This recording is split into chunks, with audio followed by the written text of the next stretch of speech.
Hello friends, Father here once again. Just wanted to do a video to show my new Corgie, another one of these D-Day anniversary sets. This is the Omaha Beach set number 1. It includes the U.S. Marine Corps M8. That was originally supposed to be an anti-armor tank, but it was determined that its gun couldn't penetrate German armor, so it was turned into a reconnaissance vehicle. And it also includes the P-38 Lightning, which was this is the only U.S. aircraft that saw action from Pearl Harbor to the end of the war. But very, very cool. Low-level bomber, long-range bomber, could do reconnaissance. They could use it to take photographs. So lots of uses for that. But during D-Day, it was used for bombing to support the invasion of the beachheads and further in from Normandy. So really, really cool, I think. I love these little Corgie sets.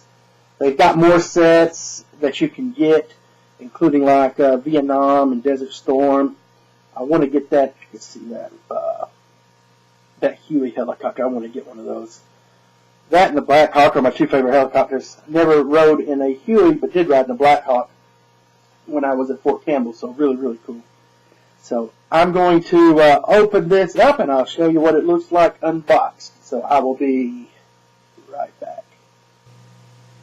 Alright, so I've got these unpackaged, and the way these usually come is you'll have the tank or Jeep or whatever set that you get. You'll have it here, and then you'll have a little mount so you can mount the plane up above it. So kind of cool. It kind of beats having the plane just sit, on top of a table. It kind of at least looks at, you can look at it as if it were in flight. So I think that's kind of cool. But let's take a look at this. Lots of cool details in these. Let's look at the M8 first. So you've got your cannon, the 137, I believe, that couldn't penetrate the armor. You've got a front. I don't know if this one has it. I don't see it. But some models had a front machine gun here, and you had a coaxial machine gun mounted up in a turret. Okay, again. That's the German way.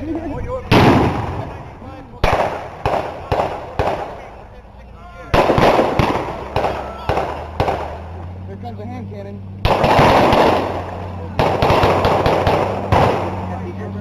And then with the P-38, you had a single pilot. But I think the Japanese called this one pilot, two planes. Twin propellers turning in opposite directions, the heavily armed P-38 cruises around 400. Opened up, well. While aiding England's airmen, Uncle Sam's not forgetting his own. The Army gets a Lightning interceptor. Powered by liquid-cooled motors, the ship can take off in a flash to intercept enemy bombers.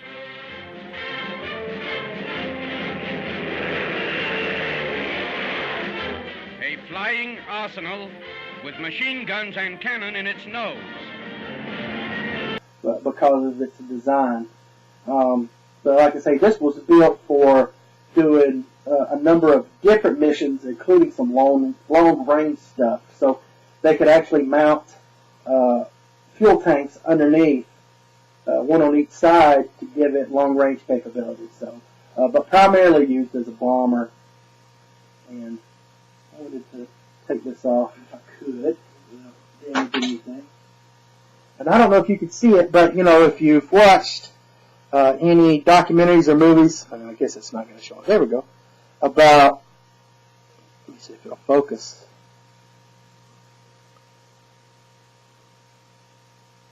I'm not going to be able to get it to focus. But anyway, you could kind of tell there. They would often they would have like a picture of someone's girlfriend and their name. And so that's got it here. But it's so small I can't make out exactly the name on it. So I'll probably have to look under microscope or something like microscope. A magnifying glass, not a microscope.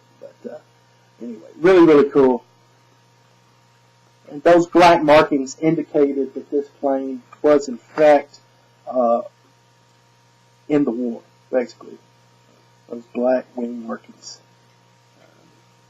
This was also used in the Pacific Theater as well, and there was a lot of aces that come out of the war flying this plane in that theater. But for the purposes of this set, it was used as a bomber for the invasion of Normandy. So I don't think I did a close-up of the tank. So I have a very terrible camera, so I apologize that I can't do really anything closer than these. So thanks for watching as always, and take care, and Farley out.